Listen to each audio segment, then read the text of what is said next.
Hello, it's rumination and application time. Yay!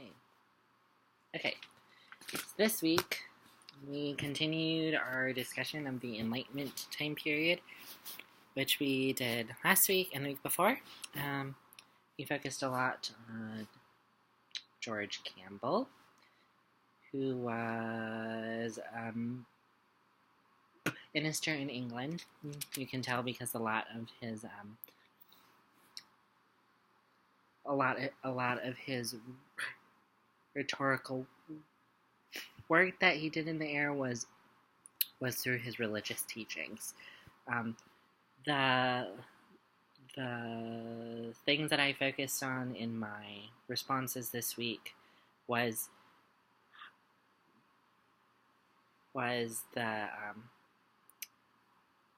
the things that he wrote down in response to rhetorical tenets or men. And for him, it was straight old white men, in straight in quotations, because there's always been gay people. They just were hiding, closeted around somewhere.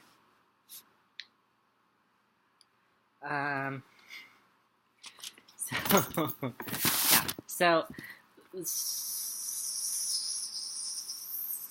the thing that Campbell focused on, in particularly in Enlightenment, going off of the other Enlightenment thinkers, was pushing out the classicist thought and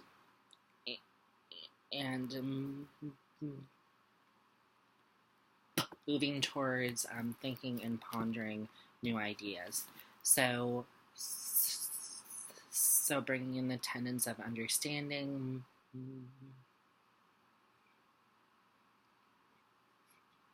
memory, imagination, and passion. So each of these were 4 tenets of Campbell. These 4 individual tenets were supposed to challenge and ponder what people were saying, not just a concrete, as he argued, people like Aristotle, Socrates, and Quintilian said. But I go back and forth because I think even though understanding, memory, and imagination and passion are more are open-ended and are supposed to pick at arguments, they are still tenets. So even though he's ragging on the classicists, he still is building off of the classicists and not necessarily always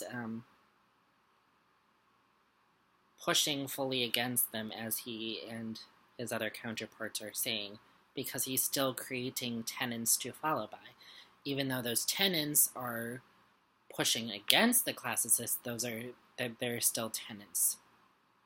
So even though the tenets are saying that they should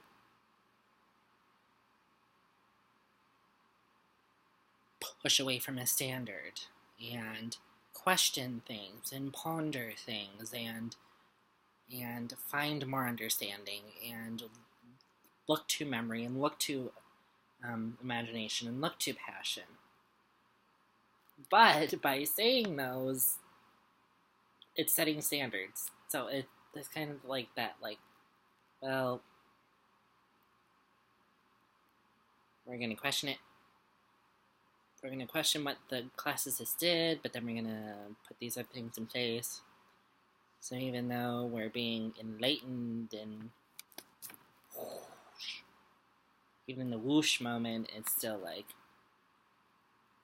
still got the tenets. So Campbell's kind of a hypocrite. There's some things that I'm kind of like, and I'm like, no. Because in Enlightenment, there is, well, just with the phrase Enlightenment, there is this big push of, like, let's think past the really old, crusty white men that aren't challenging things, that aren't opening up your ideas.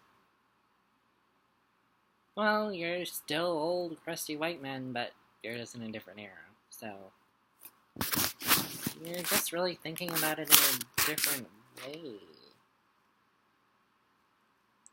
Maybe the classicists were challenging it in ways that they didn't label it as challenging, but maybe they were still challenging it. Rattle that around in my head a little bit.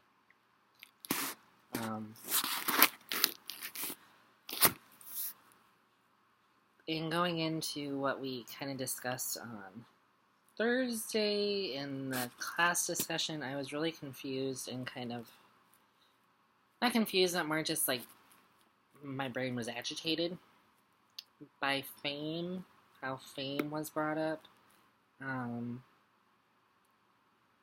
Because when I think of, well, fame is something that it's like, okay, you look up to that and it's like, ew, like, but fame and recognition are two separate things. They shouldn't equal. So I think fame was I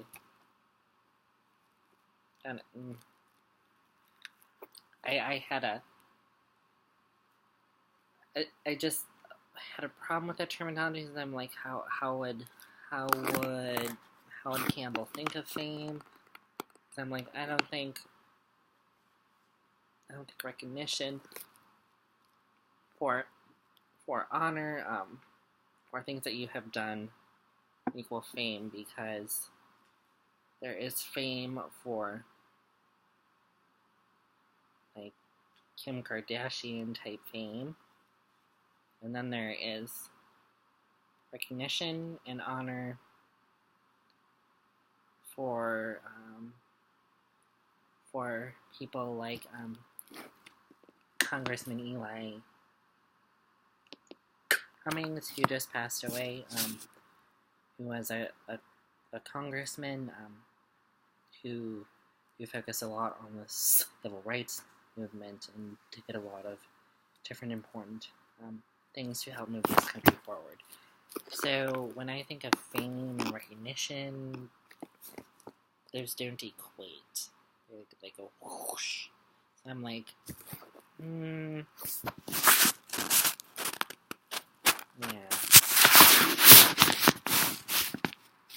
So Campbell's like, kind of feels like Campbell's trying to reinvent the wheel.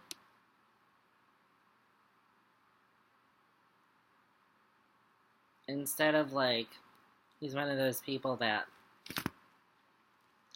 he thinks putting it in rose gold is a lot more fancy than regular gold, and his rose gold idea is a lot more cool than the gold, even though it's got pieces of the same. It's just a little bit fancier. He thinks all he's cracked up here. I don't think Campbell's all fancy as he thinks he is. And it's Campbell fame or recognition. What does he represent? Leave with that. Boom.